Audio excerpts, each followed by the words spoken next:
Hello મિત્રો, બધાને હર હર મહાદેવ. હું છું ભારતી પરમાર. મારી ગુજરાતમાં આપનું સ્વાગત છે. તમે બધા કેમ છો? સ્વસ્થ હશો એવી આશા છે. અને હવે મિત્રો અહીંયા આવી ગયા છીએ. મિત્રોને ખબર હશે આપણે ક્યાં પહોંચી ગયા છીએ. ચાલો, નથી ખબર એને હું જણાવી દઉં કે આજે આપણે પ્રદ્યુમન પાર્ક પહોંચી ગયા છીએ. અને પ્રદ્યુમન પાર્ક સોમવારે બંધ રહે છે. અહીંયાની ટિકિટ છે નાના બાળકોની 10 રૂપિયા અને મોટાઓની 25 રૂપિયા છે. હવે આપણે એન્ટર થઈ ગયા છીએ અને આ ગાડી આખી બાંધવી હોય તો એના 350 રૂપિયા ટિકિટ છે. હવે આવા ચોકે ચોકે નકશા પણ આપેલા છે.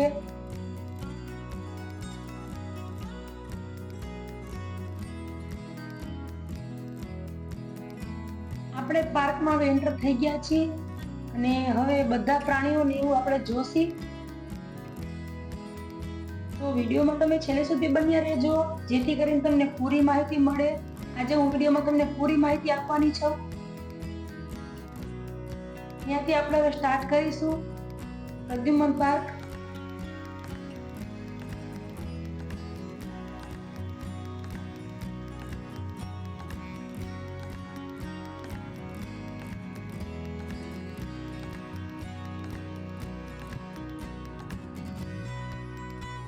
જો મિત્રો તમારું બાળક અભ્યાસ કરી રહ્યું હોય તો તમે પ્રદ્યુમન પાર્કની જરૂરથી મુલાકાત લ્યો. કેમ કે આપણું બાળક ચોપડીમાં જ ચિત્ર જોઈને ભણ્યું હોય કે વાઘ છે, સિંહ છે, ચિત્તા છે અને રિયલી જોવાની તો એક અલગ જ મજા છે. તો તમારા બાળક સાથે જરૂરથી એકવાર મુલાકાત લ્યો પ્રદ્યુમન પાર્કની.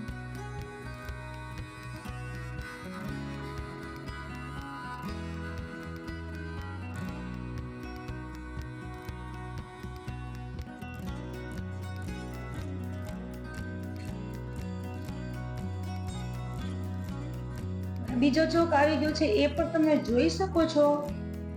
અહીંયા પણ નકશો દીધેલો છે અને આવી રીતે બોર્ડ પણ આપેલો છે અને એની એક્ઝેક્ટ એની સામે માછલી ઘર છે. અને મિત્રો તમે પ્રદ્યુમન પાર્ક આવો તો આખો દિવસ લઈને આવો જેથી કરી તમે આખું પાર્ક ફરી શકો. રવિવાર વધારે ભીડ રહે છે અને કોઈ રજા હોય, રજાના દિવસ હોય તો પણ ત્યારે પણ વધારે ભીડ જોવા મળે છે.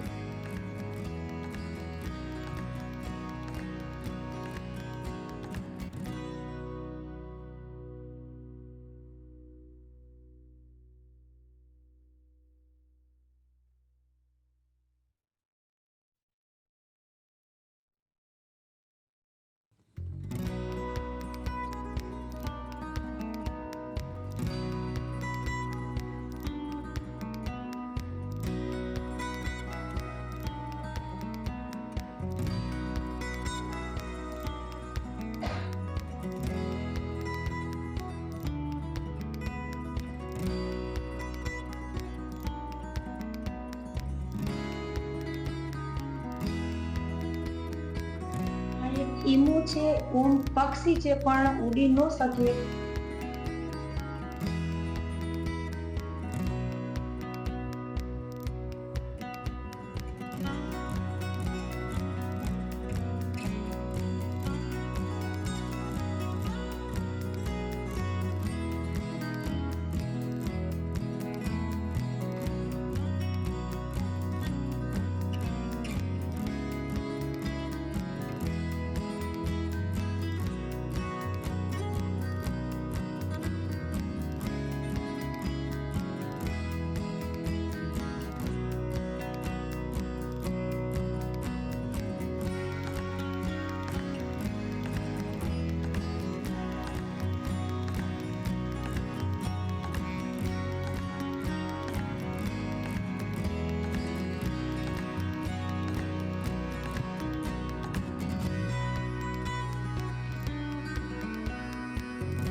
જોઈ શકો છો સફેદ વાઘને એની બચ્ચા મસ્તીખોર બચ્ચા છે.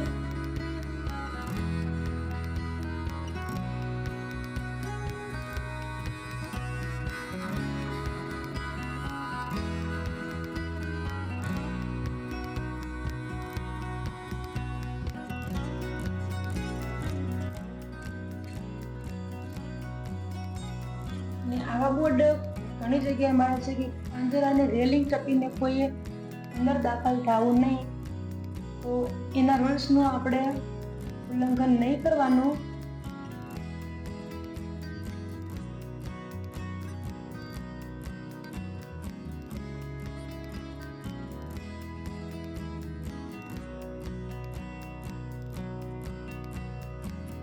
ફોટોશૂટ માટે પણ એકદમ બેસ્ટ જગ્યા છે અને નાના બાળકોને ત્યાં બહુ મજા આવે એવી જગ્યા છે.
અને આગળ પેલા ચોક આવે ત્યાં આગળ એક કેન્ટીન આવે છે, તો તમે બોર્ડમાં જોઈ શકો છો. એ બધી વસ્તુઓ અહીંયા મળે છે, તો તમે નાસ્તો કરી શકો છો, ઠંડા પીણા બધું મળી રહે છે. હવે આપણે નાસ્તો ને એવું બહારથી લઈ આવવાની તો અહીંયા આગળ પાર્કમાં મનાઈ છે, તો આપણે અહીંયાથી લઈને નાસ્તો કરી શકીએ છીએ. અહીંયા આગળ પ્રી વેડિંગ, ઘણા માણસો પ્રી વેડિંગ કરવા પણ અહીંયા આગળ આવે છે પ્રદ્યુમન પાર્કમાં. અને મિત્રો ઘણી જગ્યાએ આવી કચરા પેટીઓ પણ મૂકેલી છે, તો તમે કચરો કચરા પેટીમાં જ નાખો.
આગળ જતા બીજો એક ચોક આવે છે, ત્યાં પણ આપણે વિશ્રામ કરવા માટે ખુરશીઓની સુવિધા છે અને પાણીના પરબ તમને ચોકે ચોકે મળી રહે છે. એક દિવસની પિકનિક માટે તો બેસ્ટ જગ્યા છે. નકશો પર તમે જોઈ શકો છો અને બતાવેલું પણ છે, તમારે જે પર જવું હોય ફરવા એવી તમે નકશામાં જોઈને જઈ શકો છો.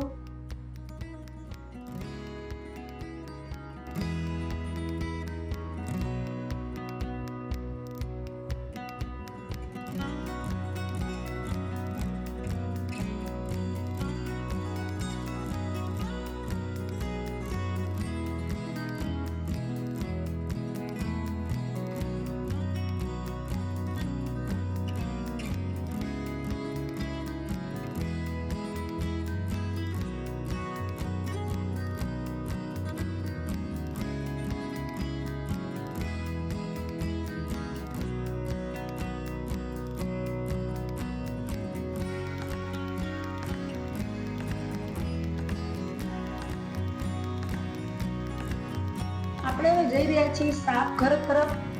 આમાં ઘણા એવા બિનઝેરી સાપ છે અને ઝેરી સાપ પણ છે, એ જોશું આપણે હવે.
આપણે હવે હરણ વિભાગ તરફ જઈ રહ્યા છીએ.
અને પાર્કમાં એક તળાવ પણ સરસ છે, અંદર તળાવ બનાવેલું જ છે, બાજુમાં પહાડ ને તળાવ, સરસ બતક તળે છે એવું તમે જોઈને એકદમ શાંત વાતાવરણ છે.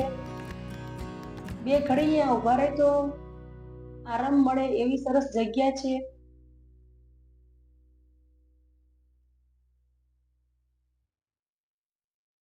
અને થોડેક આગળ જતા બીજો ચોક આગળ આવે તો ત્યાં પાછી એક કેન્ટીન આવે છે.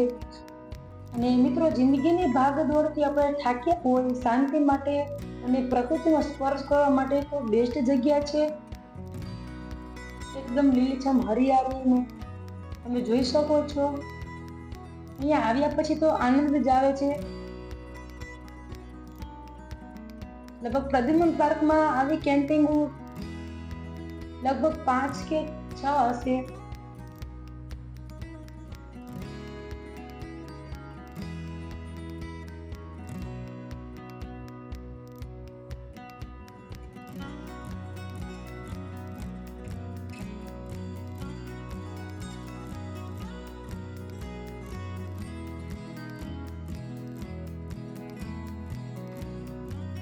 હવે મિત્રો રવિવાર હોય, રજાના દિવસોમાં તમે આવો તો તમને ભીડ જાજી જોવા મળે છે. અમે રવિવારના દિવસે જ અહીંયા કણે આવેલા તો તમે જોઈ શકો છો સારી ભીડ એવી જોવા મળે છે.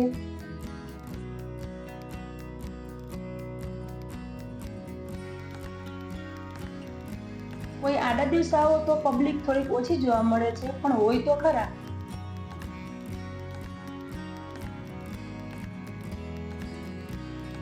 હવે મિત્રો તમે જે જોઈ રહ્યા છો એ છે સામે લાલપરી તળાવ, જે પ્રદ્યુમન પાર્કની બહાર આવેલું છે.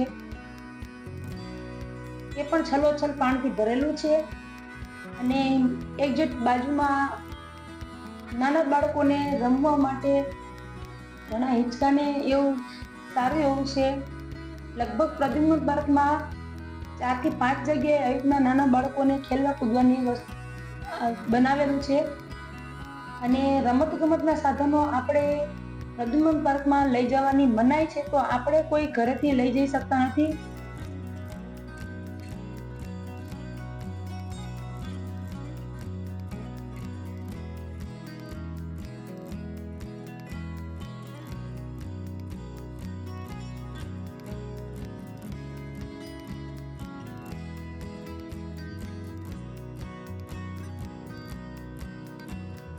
તો મિત્રો તમે મારો આખો વિડીયો જોયો તો ખૂબ ખૂબ ધન્યવાદ તમારો.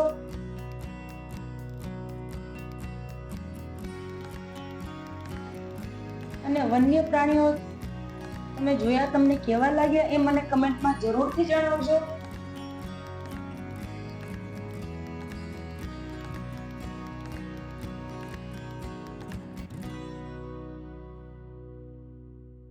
સારો લાગ્યો વિડીયો તો લાઈક, શેર અને સબસ્ક્રાઇબ કરવાનું ભૂલતા નહીં. આવા નવા વિડીયોમાં આપણે મળતા રહીશું. ત્યાં સુધી બધાને હર હર મહાદેવ.